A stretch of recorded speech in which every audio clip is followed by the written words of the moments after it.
basically, we're on a path to bankruptcy. America's on a path to bankruptcy. So we have to cut government spending, or we're just going to go bankrupt, just like a person would. Department of Government Efficiency, what that's going to do is really just take a look at all the federal expenditures and say if something is not, if you're not getting great value for money for your hard-earned tax dollars, cancel it. I would like to say it's a hard job, but actually it's not because there's so much waste. So I actually think this is a fairly easy job. Although we'll get a lot of opposition naturally from the entrenched interests that get the money and do nothing good with it. They'll be grumpy about it. But the American people will be very happy that their tax dollars are being spent in a much more sensible way. This whole idea of this government efficiency agency. Yeah, I mean, the idea is pretty simple, is that like we've got this massive federal bureaucracy. Government spending is like bankrupting the country. Our interest payments on the national debt now exceed the Defense Department budget. The Defense Department budget is like $1 trillion a year. 23% of all government income taxes, tariffs, and everything is just going to pay interest right now. And that number is continually rising. So if we don't do something, the entire government budget will be paying interest. There won't be money for anything. No, there won't be money for Social Security, there won't be money for Medicare, nothing. That's where we're headed. It's like, hello, wake up. Wake up. So we have to cut government spending, or we're just going to go bankrupt, just like a person would if that overspends. There are expenditures that don't make a lot of sense, that are wasteful, and we need to put a stop to that. Honestly, there's so much government waste that's going on that I would call it a target-rich environment. Like, it's hard, like, in every direction. There's this just mad waste.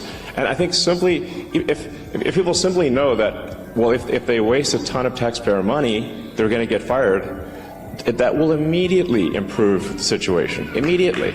We're spending money on all these, like these government agencies, and I actually asked the AI, like, how many government agencies are there, and the government isn't even sure how many government agencies there are.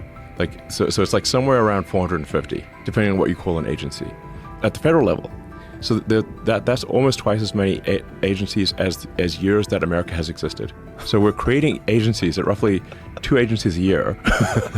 Wow. Yes, this is crazy. So we've got this vast federal bureaucracy that just gets bigger every year. And it eventually gets to the point where everything is illegal. You can't get anything done. For SpaceX, Starship was sitting on the pad, the rocket, this giant rocket.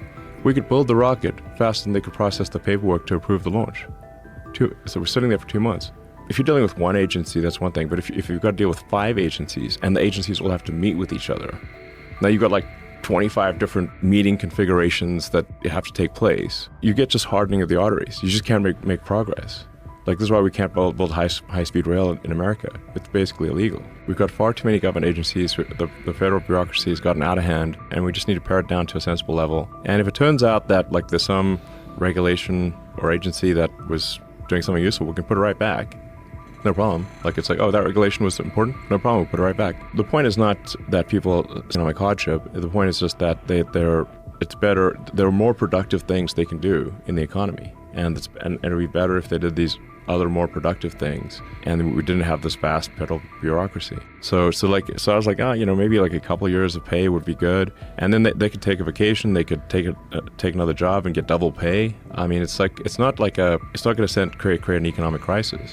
I think it's actually going to be really good. I think because people can move to where they're making products and services that are more useful to their fellow human beings. I think we need to take a look at all federal expenditures and say, is this really benefiting the American people or is it not? And if it is, well, are we spending it wisely? Well, usually the answer is no. So then we should spend less money and spend it efficiently. But there's got to be a clear benefit to the American people, or we shouldn't be spending money. And I think we also want to have extreme transparency. So like no shady backroom deals or whatever. Everything done in the open, total exposure. Like, you can see the mistakes that are made, the good things that are done. You can comment on it. You can, raise concerns. We want a transparent, open government. And, because there will be mistakes that are made. With transparency comes trust, and then you can see, oh, okay, we made a mistake, we'll fix that, we'll do that, and that's the best way to restore trust in government. Not that you should trust government, you shouldn't trust government, but it'll be, you can trust it slightly more. If there's at least transparency. By the way, Elon is great. That guy is such a great guy. I think you're a fan of Elon. Him. He is from a different planet. He's the greatest guy. a few years ago, the Biden administration decided to sue SpaceX for failing to hire asylum seekers. Right. Yeah, I remember that. So we're told on the one side that if we hire anyone who's not a permanent resident, we go to prison. Now we're told if we don't hire asylum seekers who are not people who've been granted asylum, seekers, they aspire to asylum, they are therefore not a permanent resident, but if we don't hire them, we also go to prison. Right. Well, the purpose of being damned if you do and damned if you don't is to make damn sure that you're damned. Correct. Right. So that's a kind of outcome. So, I mean, that seemed to be insane and unfair. And why did the Biden administration, because they can only do so many big cases per year. There's a finite number they can do. Yeah. Why would the Justice Department, of all the injustices that occur, pick this as one of their biggest cases? Yeah. Why? Why do you think? Well, I think they probably had I don't know. There was some lawfare, I think. It was a. What do you think? I think it was political. I think it was the relationship to you. Well, I don't know all the things, but this is before supporting Trump or anything like that. Yeah. In fact, I supported Biden and before that Hillary and before that Obama. So. Right. That's why I was asking if this comes as a shock. I don't know if it could just be random. It could be. Like they didn't tell us, why pick us? Why do such a crazy lawsuit? Random's a bad. Even if it is random, that's still bad. It's still I mean, bad. that's just a marker of incompetence. But if it's not random, well, it seems to me highly unlikely to be random. Yes, and also why attack SpaceX and not say Boeing or Lockheed? I think part of it might be that SpaceX is not unionized, and the Democratic Party in the U.S. is fundamentally controlled by the unions. Mm-hmm. So that I'm speculating here, but yeah. Since we're not unionized, we're I think a very happy workforce, and I'm out there on the factory floor. I don't see if people are happy. It's a good vibe. Well, they're engaged in something ridiculously exciting. It's at cool. minimum. Well, that's not nothing. People can go a long ways if they're part of a project that's aiming at Mars, let's say. That's definitely aiming up. So that's really exciting. That's a real opportunity for people. Yeah. So my view is that at this point in the United States, the Republican Party is more in line with a meritocracy and with personal freedom. So I've never had a conservative. Many times with my left-wing friends, let's say, they'd refuse to talk to someone. Oh, me included. Definitely. Because I've invited prominent Democrats to come on my podcast in great numbers for a very long time. And I've got absolutely nowhere with that. They'll talk to me in private. They will not talk to me in public. And so that's never happened. They're afraid of being shunned? Absolutely. Yeah. 100% that's what they're afraid of. Sure. Definitely. And they've told me that. Right. It's not a secret. Yeah. But that's never happened on the Republican side. I found it much easier because I've talked to a lot of Democrats and a lot of Republicans. And I found it much, much easier to talk to the Republicans. And that is somewhat of a shock. I wouldn't have necessarily expected that. Yeah, and I should be clear that it's not like I think the Republican Party is flawless. It certainly isn't. It's got its issues. There are extremists within the Republican Party that I don't agree with. But one has, it's a two-party system, essentially. You got to pick one or the other. And so you weigh the good and the bad. And my opinion is that... And you flip the coin. We need that the country would be better off with the Republican administration than a Democrat. Well, Trump was pretty good at not having wars. Yes. Yeah, which is actually quite a big thing. It's really a big thing. And what he did with the Abraham Accords, that was a miracle, I think. Right. No, absolutely. He should have got the Nobel Prize for that. I think there's something to be said that America needs a strong leader, and where you have the perception of strength. Now, you have to admire that Trump, after getting shot, was fist pumping, fight. Yep. After being shot. Yeah. I mean, and this is not He's an ornery The- bastard, he- and the- he's funny too. Yes, and he's brave. He has Yep. courage. This is instinctual courage. Yeah. It's not calculated. It's Yeah, not some right. some arranged event. It's in the moment. Well, you could see that then, because that was not a time when you're You going see true courage in the moment. Yeah, absolutely. And if you want a leader who's going to deal with some very, very tough cookies out there, who's going to deal with a Putin or Kim Jong Un or China. Yeah, China. Or,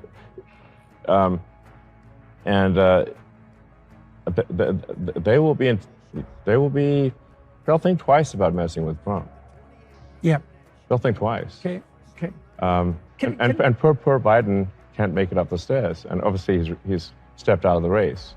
But nobody's going to be intimidated by Biden. It's impossible. I think they will be intimidated by a guy who was fist pumping after getting. As far as I know, every civilization that has experienced prosperity has had a decline in population. There may be a few exceptions. Perhaps people can enlighten me. I'll look at the comments on this interview to see perhaps what I can learn. But it seems that from what I've read, almost every civilization, when they become prosperous, their birth rate drops. You think that's a consequences of the emergence of something like a non-punished hedonistic egocentrism? Well, obviously, you mean there's certainly many examples of civilizations. They become prosperous. There is generally a trend towards hedonism. Yeah, well, you can get away with it if you're wealthy, eh? Because the consequences of your foolishness don't smack you on the head instantly. Precisely. So, if you're a civilization under threat, like let's say if you take say Rome when they were trying to not get annihilated by Carthage, and they had Hannibal running around marauding Italy, they didn't have time for hedonism. Right. Hedonism is not an option. We're going to get destroyed by Hannibal. The chips are down. And when a civilization's under stress, there's very little hedonism that takes place. So William James said that the modern world needed a moral equivalent to war, right? He investigated the religious realm very, very deeply, and I think this was in the varieties of religious experience, and that really had an effect on me because I think that you need something akin to an existential threat in order to set you straight. I think there's some truth to that. Yeah.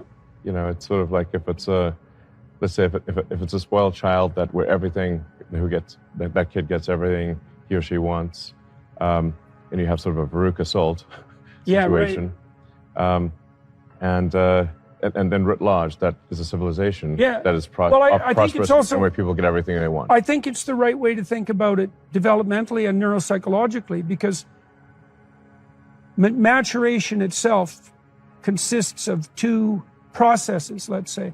The more mature I am, the more I'm bringing other people into the purview of my vision. So I extend myself across other people, be my family first, but then brought the community more broadly. Sure. The better you are at that, the more people you can play a game with at the same time. But you also do the same thing with the future. And that's actually, as far as I can tell, what the cortex is for. It's to move you away from primordial hedonistic motivation to this more inclusive sense of future and community, right? And that's a higher order self. Yeah. And so the default would be immaturity, and wealth can obviously facilitate that. And maybe it's partly because, so you're a very wealthy man. You could give your children anything they ever asked for. Okay, so why not do it? Why not every time they ask for something, why not just deliver it? There's some wisdom that comes through the ages that you don't want to have someone be a spoiled brat. And why do you think giving people everything they want exactly when they want it necessarily produces that? Because it seems to. I think it almost always is. Okay, you had a rough childhood. Yeah. Yeah, like rough and tumble, rough childhood. Plenty of fights, and a father who was a difficult creature to contend with. Okay, what did that do for you? And are you grateful for it, or are you unhappy about it? Well, I guess you never know the things that really made you who you are today. So at the end of the day, am I on net grateful for my life? I am. And perhaps even for the hard things. Because those hard things, I learned from them. What did you learn?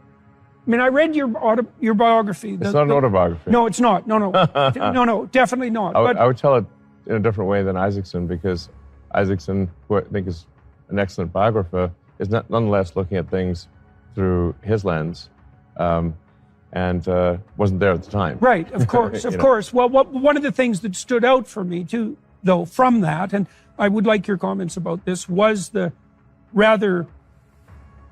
rough details of your childhood.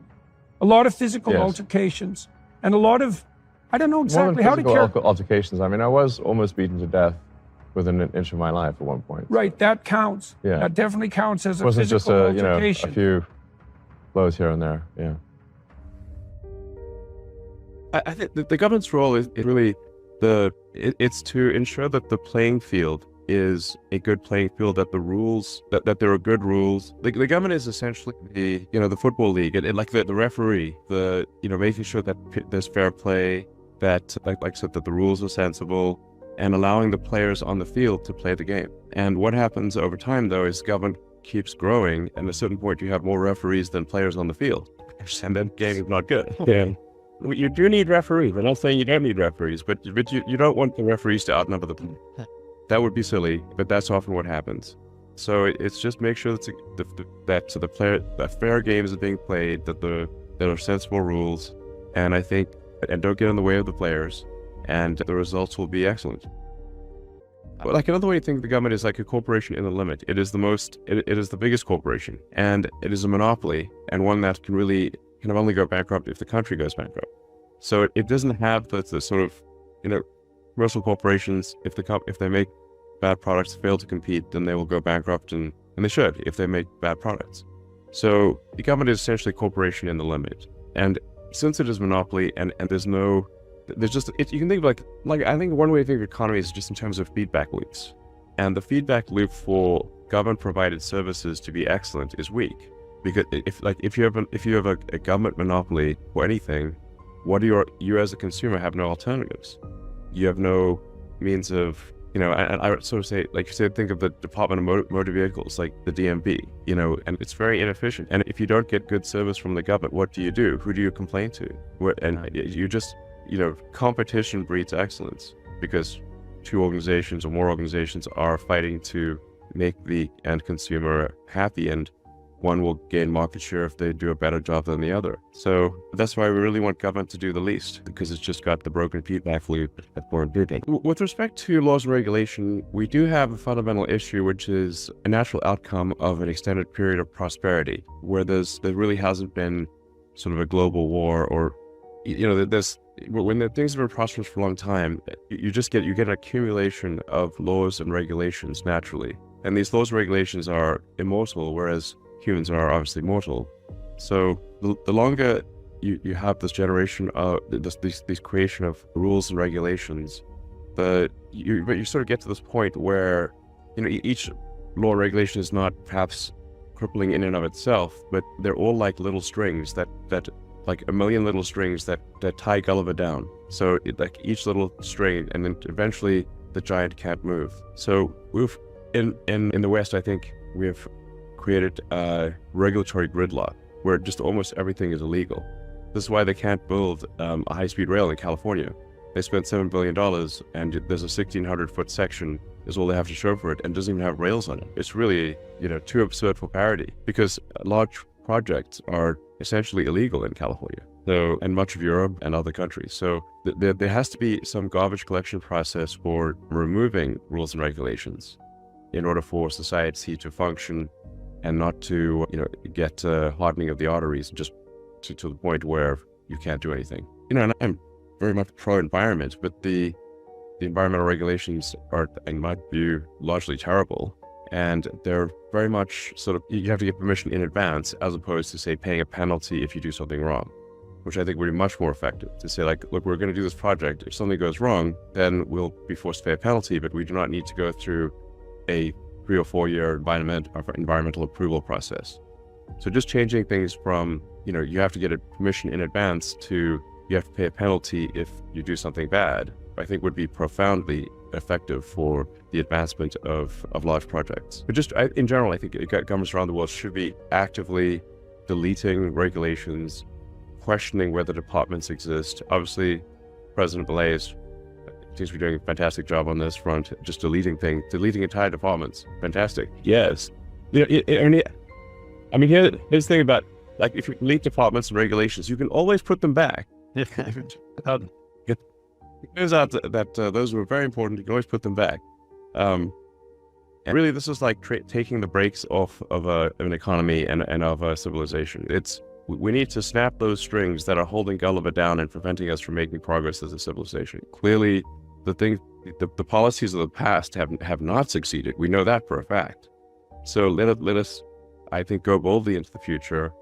For a platform like the X platform, formerly known as Twitter, there will be things that are said that are incorrect, but it provides an immediate feedback loop for correcting the things that are wrong. So somebody says something, well, then another person can reply and rebut what that person's saying, and there can be just an ongoing sort of dialogue or argument and someone can read the whole thread and see, okay, this person said something, but somebody counteracted that. There was further rebuttals, there was more context added, and that will give them the best understanding of the situation, as compared to, say, a legacy news media article where you just have the opinion of the reporter, no rebuttal, no comments, no counter argument.